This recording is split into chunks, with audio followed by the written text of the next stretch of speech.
Antes de mais, boa tarde a todos. Sejam bem-vindos ao Distrito do Porto. É um gosto para nós tê-los cá. Espero que se sintam acolhidos. Pelo menos na sala devem se sentir bem acolhidos, que a sala não é muito grande, mas estamos aqui num ambiente intimista e agradável. E, portanto, espero que no jantar, enfim, de alguma forma consigamos conviver um pouco mais.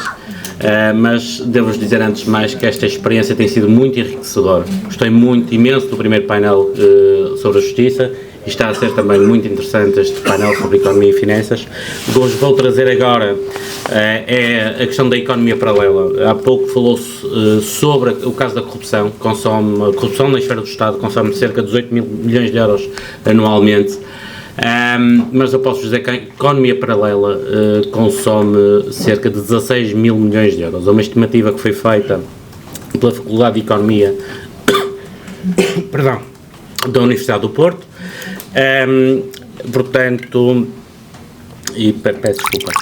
Portanto, é um valor astronómico.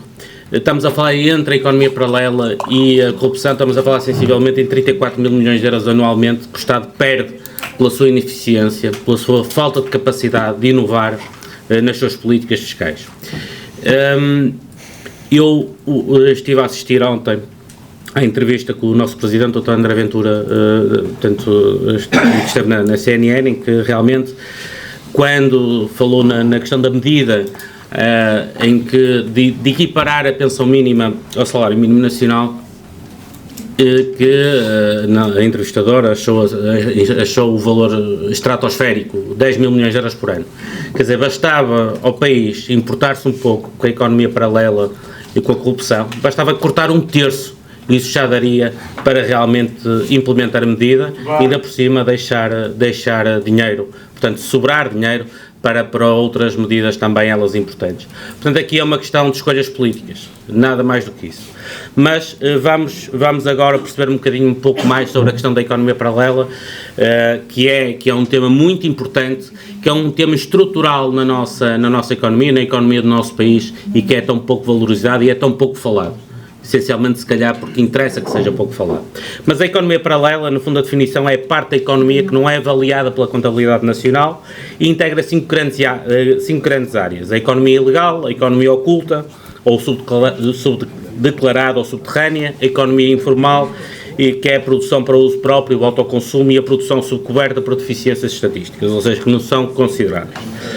A economia ilegal e a economia oculta são particularmente gravosas porque refletem, nomeadamente, a fraude, o branqueamento de capitais, o aumento de conflito de interesses, o uso de informação privilegiada, a desregulação e, acima de tudo, o enfraquecimento da máquina do Estado, devendo ser combatidas de forma enérgica e eficaz. Mas, relativamente à questão da economia paralela em Portugal, e segundo o estudo que foi feito pela Faculdade de Economia do Porto, estima que a economia paralela tinha atingido um recorde de quase 35% do PIB em 2022. 35% do PIB em 2022. Se bem me lembro, estamos a falar de valores na ordem dos 82 mil milhões de euros que fogem, digamos, ao olho do Estado. Que circulam fora da máquina do Estado e que realmente equivalem, por exemplo, a 6 orçamentos para a saúde ou a 30% da nossa dívida pública. Estes números não são feitos, digamos, de uma forma completamente, à sorte. Números que foram baseados num artigo científico que foi publicado com dados atualizados e que analisaram um período da evolução da economia paralela entre 1996 e 2022 e que realmente, mais do que o valor, também salientaram a subida gradual ao longo dos anos do peso da economia paralela na economia do país. E, portanto, isso para nós é preocupante. Não é só os valores estratosféricos que nós estamos a falar, mas também o facto de quer a economia paralela, quer a corrupção, têm realmente vindo a subir em números absolutos e em termos relativos também no nosso país. A de salientar, efetivamente, que a carga fiscal em Portugal, que também já foi falado aqui, em 2022 atingiu 36,4% do PIB, prevê-se que em 2023 atinja 37,4% e em 2024 38% do PIB, portanto, valores que relativizados em termos pelo nível de vida e enquanto medida de capacidade contributiva dos países se traduzem em Portugal, seja dos países com maior esforço fiscal da União Europeia. O estudo estima que se a economia paralela em Portugal fosse declarada e tributada a uma taxa direta de imposto, estamos a falar de 20%, ok? A tal taxa, uma taxa liberatória, digamos assim, a receita adicional equivaleria a 121% da despesa orçamentada para a saúde em 2022 e a 160% da despesa executada em educação em 2021. Em alternativa, esta receita adicional, que eu já falei, os tais 16.446 milhões de euros, poderiam ser usados para passar de um déficit de 0,4% em 2022 para um superávit de 5,5%.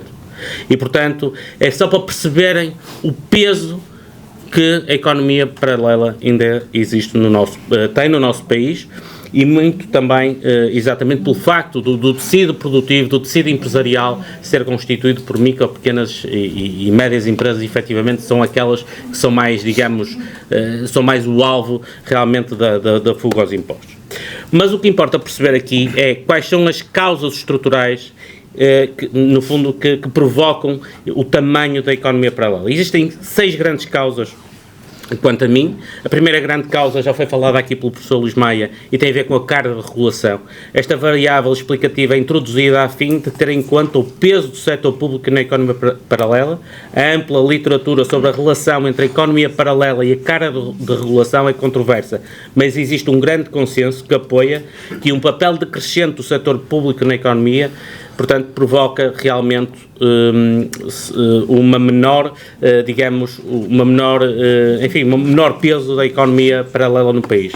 Ou seja, um excesso de burocratização na economia portuguesa provoca também ela uma maior economia paralela.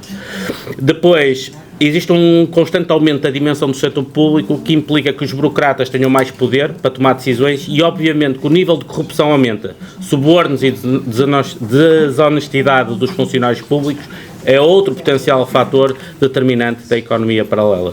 A verdade é que uma grande presença do setor público no mercado precisa de ser financiada por um complexo sistema de impostos. Isso introduz distorções na alocação de recursos entre empresas privadas, que são as mais eficientes, e as instituições públicas. Uma elevada carga de regulamentação leva a um aumento substancial dos custos de trabalho na economia oficial, mas como a maioria desses custos são transferidos para os funcionários, os regulamentos prevêem mais um incentivo para trabalhar na economia paralela, onde esses custos podem ser evitados.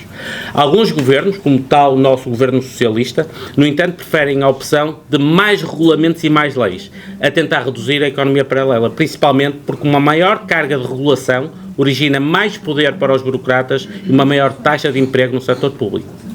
A segunda grande causa é a carga fiscal. Na literatura económica, os determinantes mais populares para a existência da economia paralela são os impostos e as contribuições para a segurança social. E, efetivamente, o aumento da carga tributária é um forte incentivo para trabalhar na economia paralela. A carga fiscal é medida pelo peso dos impostos diretos, impostos indiretos e das contribuições sociais no produto interno bruto. Os impostos afetam o tempo que os indivíduos de uma dada economia estão dispostos a trabalhar e estimulam, assim, a oferta de trabalho na economia paralela. Assim, quanto maior for a diferença entre o custo total do trabalho na economia oficial e o lucro após impostos de trabalho, maior é o incentivo para reduzir a carga fiscal e trabalhar na economia subterrânea ou chamada economia paralela. Mesmo com grandes reformas fiscais e significativas deduções nos impostos, está mais que provado que não ocorrem diminuições substanciais na economia paralela. Tais reformas só permitem estabilizar a dimensão da economia paralela e evitar o seu aumento. As redes sociais e as relações pessoais, o alto lucro das atividades irregulares e investimentos associados em capital humano são fortes laços que impedem as pessoas de se transferirem para a economia oficial. A terceira grande causa são os imensos benefícios sociais pagos pelo Governo. Esta variável inclui todas as transferências recebidas pelas famílias e destina-se a prover as necessidades decorrentes de certos eventos ou circunstâncias. Por exemplo, o desemprego, a aposentação, a doença, a habitação, a educação ou a situação familiar. Os benefícios sociais, como subsídios, podem ter efeitos incertos sobre a economia paralela. Estes benefícios aumentam o custo de ser irregular porque os trabalhadores informais não têm acesso ao subsídio de desemprego, à ajuda financeira, etc.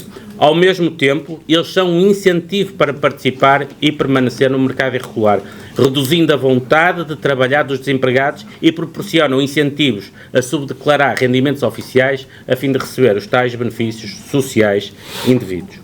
Com o aumento de rendimentos oferidos os benefícios sociais tendem a diminuir.